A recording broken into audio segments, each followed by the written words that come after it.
वाह भाई, आज तो काफी एहतमाम किया हुआ। किसी मेहमान वगैरह ने आना था क्या?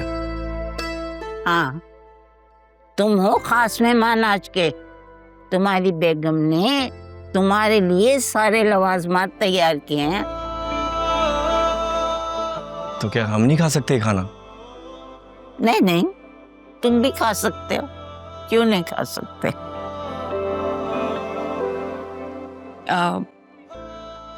वैसे सब कुछ आपकी पसंद का है, प्लीज खाइए ना।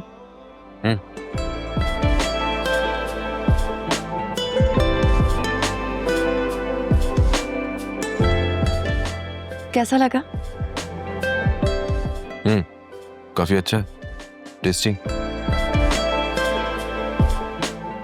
अच्छा है भाभी, बहुत अच्छा है, बहुत जबरदस्त मजे का खाना बनाया है। इतने दिनों बाद इतना अच्छा खाना खाया, कसम से मजा आ गया। हाँ भाई, हमने तो सारी जिंदगी तुम्हें चने खिलाकर पाला है ना। शायद अच्छा खाना तो तुम्हें शायद जिंदगी में आज पहली बार नसीब हुआ है ना। अरे रंग में भंग ना डालो, खुद भी आराम से खाओ और दूसरों को भी चैन सुकून से खाने दो। शुक्र है आज मैं घर जल्दी आ गया, वरना इतना अच्छा खाना मिस हो जाता कसम से। नौशीन, कल तुम्हारी इद्दत पूरी हो रही है। आज हयात को गए कितने दिन हो गए, पता ही न चला।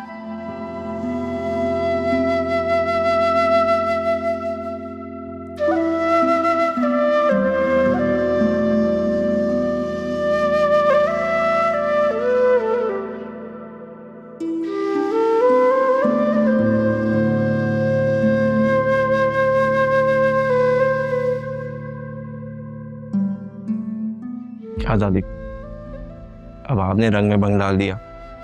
मुझे थोड़ी पता था वो एकदम उदास हो जाएगी। खैर, तुम लोग खाना खाओ, मैं उसको देख कर आती हूँ।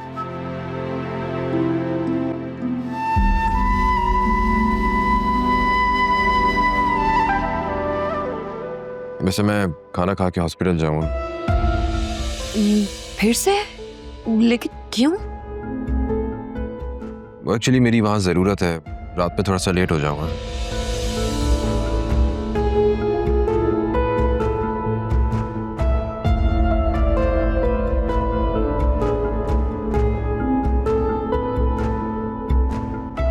मेरी सास तो आपकी हर बात मानती है। कहाँ आपने उस बेचारी को मुश्किल में फंसा दिया। ज्यादा बकवास करने की जरूरत नहीं है। इतनी ज्यादा ऊंची उड़ान उड़ने की कोशिश भी मत करो कि जमीन दिखाई ना दे तुम्हें।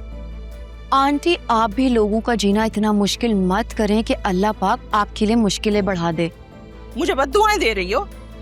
वाह, उल्टा चोर कोतवाल को डांटे। 4 महीने से रिपोर्टें किसने दबाई हुई हैं? तुमने। शौहर को किसने नहीं बताया? तुमने। और अल्लाह रसूल से मुझे डरावे दे रही हो। वाह भाई वाह, हद होती है डटाई।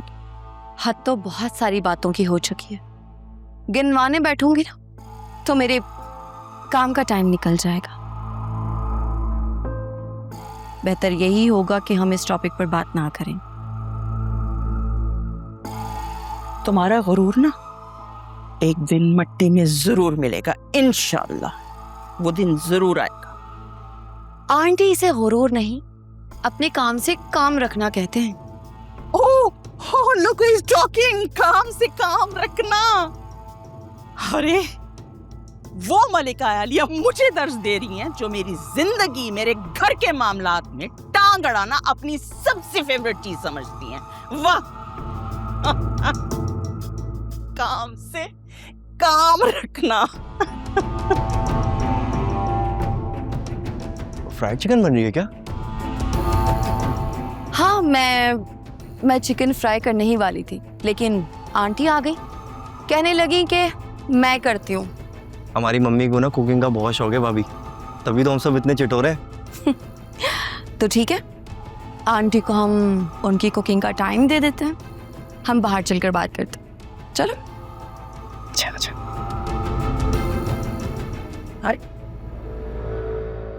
बड़ी कोई मक्कार औरत है ये, मुझे फंसा कर चली गई। अपनी जान छुड़ाना तो कोई इससे सीखे। आने दो वासे को, पूछती हूँ उससे, बताती हूँ उसे सब कुछ। जुनैरा, तुम जानती हो मैंने तुम्हें आज यहाँ क्यों बुलाया है? जी, आपने मुझे यहाँ बात करने के लिए बुलाया है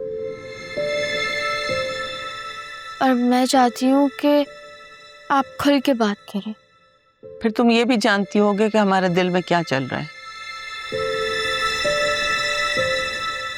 थोड़ा बहुत, लेकिन अक्सर मेरे अंदाजे सही नहीं होते तो मैं कोई अंदाज़ा नहीं लगा रही।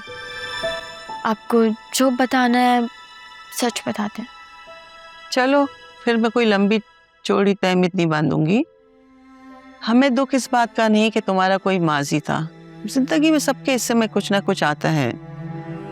बस हमें ये बात चुभ रही है कि हमसे सच छुपाया गया और बहुत बदसूरती से छुपाया गया। अनीता आंटी, आप सही कह रही हैं, लेकिन मैं शुरू से सब सच क्लियर कर देना चाहती थी, लेकिन इमोशनल ब्लैकमेलिंग के हाथों हार गई। मैं अपनी कमजोरी मानती हूँ, काफी शर्मिंदा हूँ। तो क्या गलती कबूल करने से सब ठीक हो जाता है? मैंने तो ऐसा नहीं कहा। कम से कम माफी मांग के अपनी गलती का इजहार तो कर लेता है कि आइंदा के बाद ये सब नहीं होगा, और जो डैमेज हो गया है उसका पूरा मदावा करने की कोशिश करेगा। इम्प्रेसिव।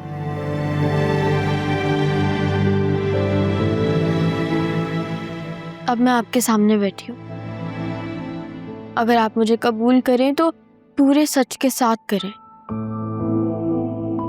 और अगर आपको लगे कि ये रिश्ता नहीं होना चाहिए तो मैं आपके फैसले की पूरी इज्जत करूंगी। तुम्हें अंदाजा है कि ये फैसला कितना मुश्किल है? जी, इसलिए मैं आप पे कोई बोझ नहीं डालना चाहती। मैं चाहती हूँ कि जो मैं अभी हूँ आप मुझे उस नज़र से देखें।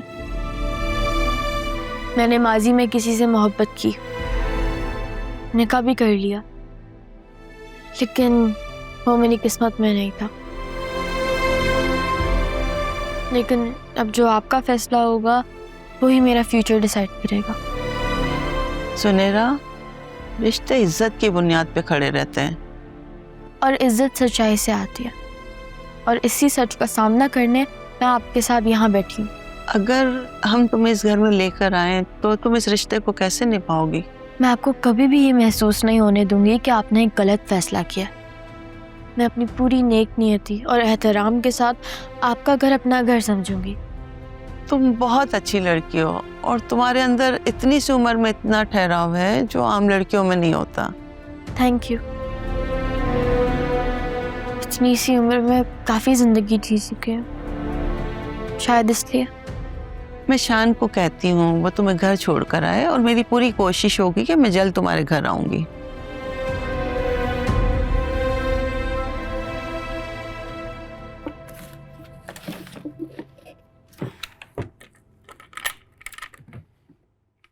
ज्वेलरी बॉक्स कहाँ चला गया? शायद वासे ने उठा लिया होगा। आज वो मुझे लाजमी दे देंगे। फिर शाज़मीना को दिखाऊंगी कि सेम तुम्हारी तरह ज्वेलरी है मेरे पास भी।